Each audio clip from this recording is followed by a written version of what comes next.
오늘 설교 제목은 삭개오야 내려오라입니다. 삭개오 이야기는 누가복음에만 나옵니다. 누가복음에만 나오는 아주 특별한 이야기이죠. 그래서 우리가 누가복음이 아니었다면 삭개오라는 인물을 알 수가 없었죠. 한번 본문을 통해서 우리가 잘 알지만 삭개오에 대한 인물을 우리가 잘 알지만 삭개오의 프로필에 대해서 한번 알아볼까요? 우리가 프로파일러다 생각하고 삭개오가 어떤 사람인가 한번 우리가 알아볼 수 있는 것을 한번 알아보면 좋겠습니다. 이름 삭개오죠. 당연히 삭개오죠. 삭개오라고 하는 이름은 이게 히브리어를 보면 이 깨끗한, 무죄한이라는 의미를 가진 히브리어의 어근으로부터 나온 말입니다.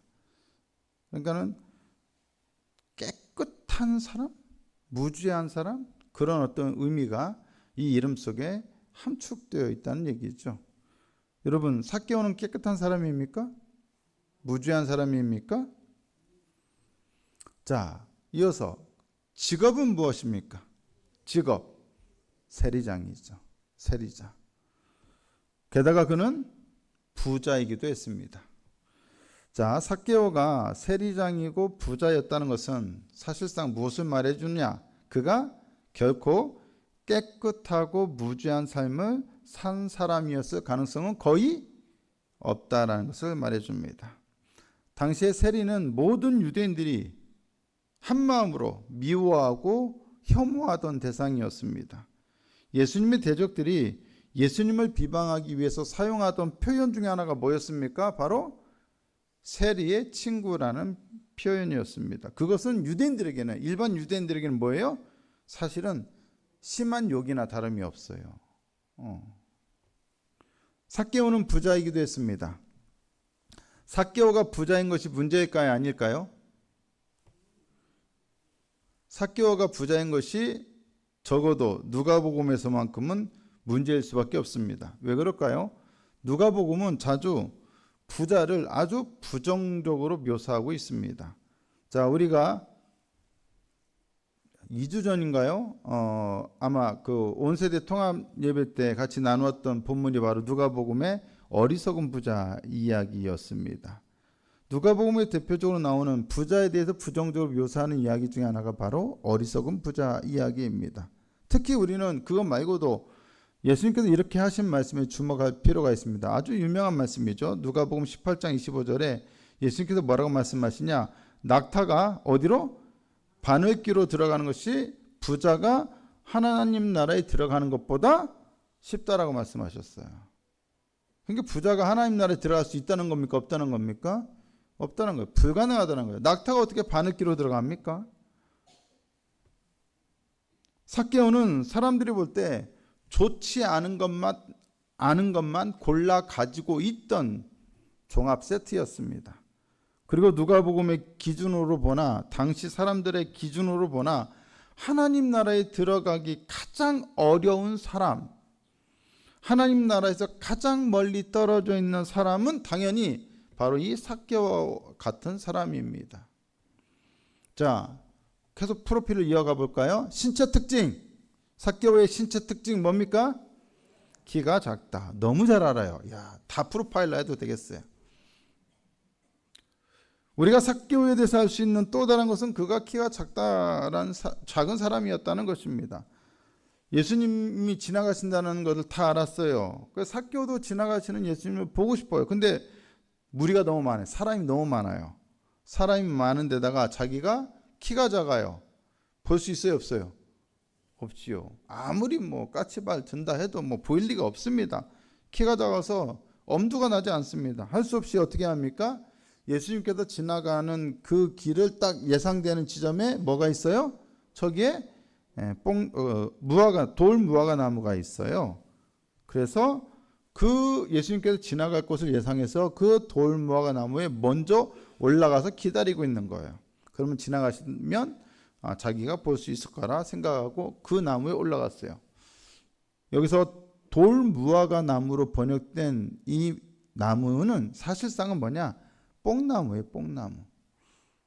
제가 뽕나무를 아주 잘 압니다. 왜냐? 제가 요르단에 살던 집이 바로 뽕나무가 있었어요, 마당에. 따서 먹어요, 뽕나무. 그 뭐죠? 뽕이 아닌데 그 뭐 갑자기 생각이 안 나. 뭐죠? 예? 예. 옷인가? 오디, 죄송해요. 오디. 생각이 안 나. 하도 오래돼 가서. 예. 한 몇십 년 된 것 같아요. 그죠? 겨우 3년 됐는데. 오디를 따 먹었어요. 근데 왜 오디 나무라고 안 하고 뽕나무라고 하죠? 참 신기하네. 그러고 보니까. 어쨌든 그 나무가 저희 마당에 있는데요. 이게 나무가 요렇게 가지가 요렇게 이렇게 둥지가 이렇게 돼 있죠. 그 가운데 둥지에다가 큰 가지들이 이렇게 옆으로 넓게 펴져서 그냥 누구나 쉽게 올라갈 수 있어요. 뽕나무는. 오디나무는. 그냥 따먹어요. 그렇게. 높지도 않아요. 그러니까 키가 작은 삭개월에도 이 나무는 쉽게 올라갈 수 있는 나무인 거죠. 그게 바로 돌무화과 나무라고 번역되어 있지만 뽕나무예요. 여리고에는 바로 그 뽕나무가 많았어요. 저희 살던 요르단에서 살던 그 집 마당에도 있었으니까요. 근데 여러분 이 장면 한번 상상해 보십시오. 사람들이 볼 때 얼마나 우스웠을까요? 세리장이면 나름 그래도 멸시받긴 하지만 사회적인 지위가 있는 사람이고 또 어린애가 아니에요. 어린애들이나 나무에 올라가지 누가 어른이 나이 지긋한 어른이 그 나무에 위에 올라갑니까? 그것도 자기가 키가 작은 것 때문에 올라갔다고 하지만 그런 행위는 누가 봐도 뭐예요? 위신 있어 보이지 않아요. 채신머리 없어 보이는 행동이에요. 그런 어떤 삭개오가 그렇지 않아도 사람들에게 얼마나 이렇게 멸시받는 사람입니까? 그런데 그런 사람이 나무에 올라가는 것을 보고 사람들이 무슨 생각을 했겠습니까? 아마도 속으로 굉장히 많이 비웃었을 겁니다. 그의 자금은 단지 신체적인 특징만이 아니라 그의 사회적, 윤리적, 영적인 특성까지 다 포함하는 의미라고 볼 수 있을 것입니다. 특히 사람들은 그를 보고 비웃고 조롱하고 멸시하고 혐오하고 증오했을 것입니다. 비록 세리장이고 부자일지라도 그는 사람들에게 매우 하찮은 사람으로 여겨지고 무시받고 조롱당하는 증오의 대상이었을 것입니다. 부자이긴 한데 키가 작으니까 얼마나 사람들에게 무시받았겠어요. 자, 이런 정도가 우리가 본문을 통해서 정리해 볼 수 있는 삭개오의 프로필입니다. 쉽게 눈에 띄려고 했던 건 아니었겠지만 그런 의도로 올라간 건 아니었어요. 그냥 단지 자기가 예수님을 보고 싶어서 올라갔을 뿐이에요. 근데 거기서 올라갔으니 어때요? 사람들 눈에 잘 띌 수밖에 없죠. 더군다나 나이가 제법 먹은 어른이 그랬으니까 눈에 띌 수밖에 없어요. 그 눈에 띌 수밖에 없도록 그 뽕나무 위에 올라간 키 작은 삭개오를 예수님이 보셨어요. 그리고 그에게 말씀하십니다. 뭐라고 말씀하십니까? 19장 5절에 보니까 삭개오야 속히 내려오라. 내가 오늘 내 집에 유하여야 하겠다 말씀하십니다. 뽕나무에 기껏 예수님 보겠다고 뽕나무에 올라가 있던 삭개오를 향해 예수님은 내려오라고 말씀하십니다. 예수님이 삭개오가 올라가 있던 나무에 다가오고 계셨고 접근해 오고 계셨고 나무에 올라가기까지 한 삭개오의 적극적인 행동은 그로 인해서 예수님을 자기 집으로 영접할 수 있는 기회를 얻게 해주었습니다. 자, 무슨 말입니까? 예수님은 그에게 다가오는, 그에게 접근해오는 하나님 나라입니다. 그에게 접근해오는 구원입니다. 하나님 나라가 혹은 구원이 지금 삭개오에게 접근해 오고 있고 삭개오는 자기에게 다가오는 그 하나님 나라를 구원을 어떻게 보면 두 팔 벌려 껴안았던 것입니다. 그러자 그에게 다가오던 그 하나님 나라 그 구원은 더 크게 팔을 벌려 그를 더 강하게 껴안아 주었습니다. 하지만 삭개오의 집에 들어가는 것은 사람들에게 결코 좋은 인식을 줄 수 있는 것이 아니었습니다.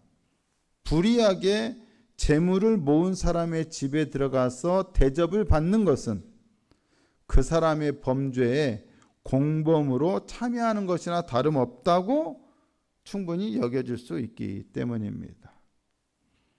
누군가가 도둑질해 가지고 번 돈인 걸 알면서 그 사람이 밥 사준다는 걸 먹는다는 거 쉽게 할 수 있겠습니까? 모르면 뭐 같이 할 수 있지만 내가 안다면은 그렇게 못하는 거죠. 무리들은 바로 그렇기 때문에 저마다 한마디씩 할 수밖에 없었습니다. 누가복음 19장 7절에 보니까 뭐라고 되어 있어요? 무사람이 보고 수군거려 이르되 저가 죄인의 집에 유하러 들어갔도다 하더라. 죄인이에요. 그가 가진 재물은 불이에요. 그 사람 집에 가서 먹어봐야 덕될 게 하나도 없어요. 그렇게 말하는 말을, 사람들의 말을 삭개오가 들었던 것일까요? 그는 그 자리에 서서 사람들이 다 듣도록 예수님께 말합니다. 누가복음 19장 8절에 보니까 삭개오가 서서 주께 여짜오되 주여 보시옵소서, 내 소유의 절반을 가난한 자들에게 주겠사오며 만일 누구의 것을 속여 빼앗은 일이 있으면 내 갑절이나 갚겠나이다. 여러분, 율법에 따르면 누구의 것을 속여 빼앗았다면 당연히 배상해야 합니다. 근데 여러분, 율법에 따르면 배상할 때 그냥 내가 하나를 빼앗았으면 하나만 돌려주면 안 돼요. 어떻게 배상을 해야 돼요? 얼마를 더해서 배상해야 돼요? 네? 5분의 1을 더하여 배상해야 합니다. 20%죠. 율법 어디에도 4배로, 4갑절로 배상하라고 요구하는 데는 한 군데도 없습니다. 그러니까 삭개오는 지금 뭐예요? 율법의 요구를 뛰어넘고 있었던 것이죠. 게다가 그는 가난한 자들에게 자기 소유의 절반을 주겠다라고 말하고 있습니다. 어떻습니까? 삭개오의 이런 모습은 그 전에, 불과 얼마 전에 가진 것을 다 팔아 가난한 사람들에게 주고 예수님을 따르라고 했을 때 가진 재물이 많아서 재물 때문에 근심하며 떠났던 한 부자 관원과 완전히 다릅니다. 어떻게 해야 영생을 얻을 수 있겠습니까? 라고 하며 접근했던 그 부자 관원은 야, 네 소유를 다 팔아서 가난한 자들에게 나눠주고 나를 따라. 그러니까 어때요? 재물이 많아서 그렇게 못하고 근심하며 떠나갔어요. 그런데 삭개오는 어때요?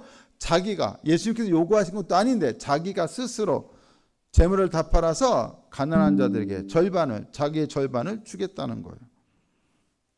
삭개오는 부자 관원과는 완전히 다른 선택을 함으로써 무엇을 보여줍니까? 그가 진짜로 구원받은 사람인 것을, 하나님 나라의 백성이 되었다는 것을, 진짜로 예수님을 자신의 새로운 주인으로 모신 사람이라는 것을 보여주고 있습니다. 삭개오의 모습이야말로 진정 하나님 나라와 구원으로 인하여 변화된 새로운 삶에 어울리는 삶이었던 것이죠. 그러자 이번에는 예수님께서 수군거리던 사람들 다 들으라고 이렇게 말씀하십니다.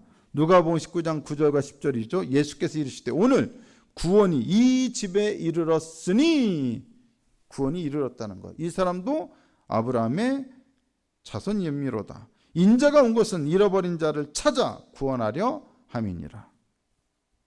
삭개오의 고백적인 선언은 하나님 나라가 임한 것에 대한 분명한 증거, 잃어버린 자의 구원이 일어난 것에 대한 가시적인 확증이 되었습니다. 진짜로 삭개오는 자기에게 접근해 오는 하나님의 나라를 끌어안았고 그 결과 그는 아브라함의 자손임을 확증받을 수 있었습니다. 그 누구도 결코 구원받을 수 있을 것이라 상상하지도 못했던 그 악한 죄인 세리가 아브라함의 자손이 된다? 근데 되었어요. 이것은 아무리 삭개오처럼 악한 죄인일지라도 그 누구도 하나님의 구원 사역의 범위 너머에 있지 않다는 것을 우리에게 보여줍니다. 아무리 잃어버린 양이라도 하나님께서는 목자로서 반드시 그 잃어버린 양을 찾아 구원하신다는 것을 우리에게 말씀하십니다. 인자가 오신 것은 바로 그것 때문이었습니다. 그리고 예수님께서 하시는 이 구원 사역은 이미 구약에서 예언되었던 일을 약속을 이루고 성취하는 것이었습니다. 에스겔서 34장 15절과 16절을 보시기 바랍니다. 앞에 PPT 안 나옵니다. 성경책 찾아보시기 바랍니다. 에스겔 34장 15절 16절입니다. 에스겔 34장 15절 16절.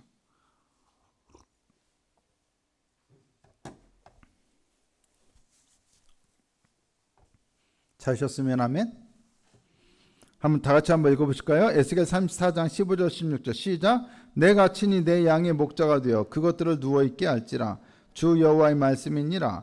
그 잃어버린 자를 내가 찾으며 쫓기는 자를 내가 돌아오게 하며 상한 자를 내가 싸매주며 병든 자를 내가 강하게 하려니와 살찐 자와 강한 자는 내가 없애고 정의대로 그것들을 먹이리라. 자, 여기서 하나님께서 뭐라고 말씀하셔요? 여러 말씀이 있지만 그 중에 뭐를 말씀하셔요? 그 잃어버린 자를 내가 찾겠다. 지금 예수님께서 인자가 온 것은 뭐 때문이라고 했어요? 잃어버린 자를 찾아 구원하려 함이라. 구약에서 에스겔 34장에서 하나님께서 당신이 이스라엘 백성들의 잃어버린 자를 찾겠다고 말씀하셔요. 당신이 목자가 되시겠다는 것 친히. 그런데 이어서 에스겔 34장 23절과 24절을 보십시오. 에스겔 34장 23절 24절 한번 같이 읽어볼까요? 시작. 내가 한 목자를 그들을 위해 세워 먹이게 하리니 그는 내 종 다윗이라. 그가 그들을 먹이고 그들의 목자가 될지라. 나 여호와는 그들의 하나님이 되고 내 종 다윗은 그들 중에 왕이 되리라. 나 여호와의 말이니라. 하나님께서 목자가 되시지만 특별히 누구를 세워서 그 목자 일을 감당하신다고요? 하나님의 종 다윗을. 다윗을 통하여 잃어버린 자를 찾는 일을 하시겠다는 거예요. 그들을 구원하시는 일을 하시겠다는 거예요. 그렇다면 삭개오 사건은 단지 삭개오 한 사람의 구원만을 확증해 주는 사건이 아니라 이 삭개오 사건을 통해서 예수님께서 누가복음 19장 10절에서 잃어버린 자를 찾으러 온 것이 인자가 온 것이라고 말씀하신다는 얘기는 하나님께서 예언자들을 통해서 당신의 모든 잃어버린 자들을 찾겠다고 하신 약속이 지금 누구를 통해서? 예수님을 통해서 성취되고 실현되고 있다는 것을 우리에게 보여주는 사건이 되는 것이죠. 아멘이십니까? 삭개오는 그의 대표적인 사례일 뿐이지요. 하나님께서는 다윗을 그들의 목자로 왕으로 세우시겠다고 하셨는데 예수님이 하나님이 세우시겠다고 한 바로 그 다윗이요 목자요 왕이라는 거예요. 아멘이십니까? 바로 그 역사가 하나님께서 에스겔 선지자를 통하여 약속하셨던 예언하셨던 그 역사가 지금 삭개오의 집에서 일어나고 있어요. 하나님 나라의 역사가, 구원의 역사가 삭개오 한 사람의 삶에 일어나고 있고 삭개오의 삶에 일어나고 있는 것은 결국은 누구? 하나님 나라에서 가장 멀리 떨어진 사람, 하나님의 구원에서 가장 멀리 떨어져 있는 사람인 것처럼 보였던 삭개오에게 그런 일이 일어나고 있다면 그런 일이 누구에게나 일어날 수 있다는 얘기죠. 삭개오는 그것을 보여주는 이야기예요. 놀랍죠? 구원으로부터 가장 멀리 있어야 할 사람, 아브라함의 자손이 절대로 될 수 없는 사람, 다른 사람은 다 구원받아도 그 사람만은 구원받을 수 없는 사람이라고 여겨졌던 그 세리장이요 부자였던 삭개오가 구원받았다면 과연 누가 하나님의 이 구원에서 배제될 수 있겠습니까? 누가 제외될 수 있겠습니까? 아브라함의 자손이 될 수 있는 자격에서 가장 자격이 부족한 자, 죄악과 부패로 하나님의 품을 떠나 잃어버린 자로 간주되었던 자가 구원받았다면 도대체 누가 이 구원에서 배제되고 제외될 수 있겠습니까? 삭개오 사건은 그것을 우리에게 말씀해주고 있다는 거죠. 또한 삭개오는 예수님을 적극적으로 영접함으로써 자신에게 다가오는 하나님의 나라를, 하나님의 구원을 두 팔 벌려 껴안음으로써 진짜 구원받았습니다. 그의 내면은 어떻게 되었어요? 입으로만 나 구원받았네가 아니라, 입으로만 나 예수님 믿었네, 입으로만 나 예수님 영접했네가 아니라 뭐예요? 그의 내면이 진짜 변화되었어요. 그의 삶은 완전히 변화되었어요. 그를 사로잡았던 것은 더 이상, 사로잡는 것은 더 이상 돈이 아니에요. 명예가 아니에요. 그를 사로잡은 것은 누구였어요? 예수님이었어요. 그의 주인은 완전히 바뀌었습니다. 아멘이십니까? 바로 이것이 하나님 나라의 역사고 구원받은 자 안에서 일어나는 내면의 변화입니다. 여러분, 예수님을 진정으로 영접한다는 것은 바로 이러한 변화가 우리 속에서 일어난다는 것을 의미합니다. 여러분 모두에게 이런 변화가 일어났음을 믿습니다. 일어나고 있음을 믿습니다. 일어나야 함을 믿습니다. 그러나 무엇보다도 우리가 기억해야 할 것은 사람들을 근본적으로 변화시키는 힘은 사람들이 예수님께 나아갈 때가 아니라 예수님께서 사람들에게 나아가셨을 때 일어난다는 것입니다. 우리가 하나님 나라에 올라가는 것이 아니라 하나님 나라가 우리에게 다가오는 것입니다. 삭개오가 뽕나무 위에 올라가긴 했지만 사실 무엇 때문이에요? 예수님께서 그에게 오고 있기 때문에, 여리고를 지나가시고 계셨기 때문이에요. 그러므로 우리는 올라가려 애쓸 필요가 있다 없다? 없습니다. 우리는 이미 우리에게 하나님 나라가 임했음을 믿고 우리가 올라가려 했던 자리에서 내려와야 합니다. 예수님은 뭐라 말씀하십니까? 삭개오야 내려와라. 예수님께서 우리의 저주와 심판과 처벌의 자리로 내려오셨습니다. 그분이 우리에게 다가오셨습니다. 이제 우리는 그분이 우리를 위하여 내려오신 그 자리로 내려가면 됩니다. 바로 그분이 계신 바로 그 낮은 곳에 우리의 구원이 있기 때문입니다. 우리가 올라간다고 될 게 아니에요. 뽕나무 위에 올라간다고 그렇게 해서 예수님 보면 예수님께서 내려오라고 하지 않는 한은 그냥 이 접촉은 익명의 접촉이에요. 눈만 마주치고 그냥 지나가는 거예요. 근데 예수님께서 내려오라 하시고 그 내려오라는 말씀에 삭개오가 순종하자 어떤 역사가 일어났어요? 삭개오가 직접 예수님을 만날 수 있는 기회를 얻게 되었어요. 내려가자 어떻게 되었어요? 구원이 임했어요. 잃어버린 자인 삭개오가 인자이신 예수님 때문에 구원받게 되었어요. 아멘이십니까? 그러므로 우리는 올라갈 것이 아니라 내려와야 합니다. 우리는 우리의 키 작은 것을 어떻게든 만회해 보려고 뽕나무에 올라가든 돈을 벌어서 높은 자리에 올라가든 성공해서 뭔가 올라가려 하든 자꾸 올라가려고 하지만 예수님 우리에게 뭐라 말씀하십니까? 내려오라 이거야. 내려와라. 아멘. 기도의 자리로 내려와라. 예배의 자리로 내려와라. 나를 만나는 자리로 내려와라. 수요 기도의 자리로 내려와라 말씀하시죠? 아멘. 우리의 교만으로부터, 고집으로부터, 원망으로부터, 불신앙으로부터 내려와라. 우리가 내려가는 그곳에 누가 계십니까? 예수님이 계십니다. 그러므로 내려오라는 말씀에 순종하여 내려가서 우리도 삭개오처럼 두 팔 벌려 우리에게 접근해 오는, 다가오는 하나님 나라를 껴안아야겠습니다. 예수님을 우리의 마음과 우리의 삶과 우리의 집에 영접해야겠습니다. 주님 오시옵소서. 오시옵소서. 우리 집에 오시옵소서. 아멘이십니까? 뽕나무에서 내려와야 예수님을 영접할 수 있습니다. 그래야 구원이 임합니다. 그래야 아브라함의 자손이 될 수 있습니다. 내려오라 말씀하십니다. 여러분, 우리는 올라가려 하지만 주님은 우리에게 내려오라 말씀하십니다. 여러분 어디로까지 올라가 계십니까? 그것을 내려놓으십시오. 우리의 성공, 성취, 지식, 경험 그것을 쌓아 올라가려 해봐야 아무짝에도 쓸모없습니다. 우리는 내려와야 그분을 만날 수 있습니다. 내려올 때 바로 거기에서 구원의 역사가 일어날 수 있습니다. 그러므로 여러분 항상 내려가십시오.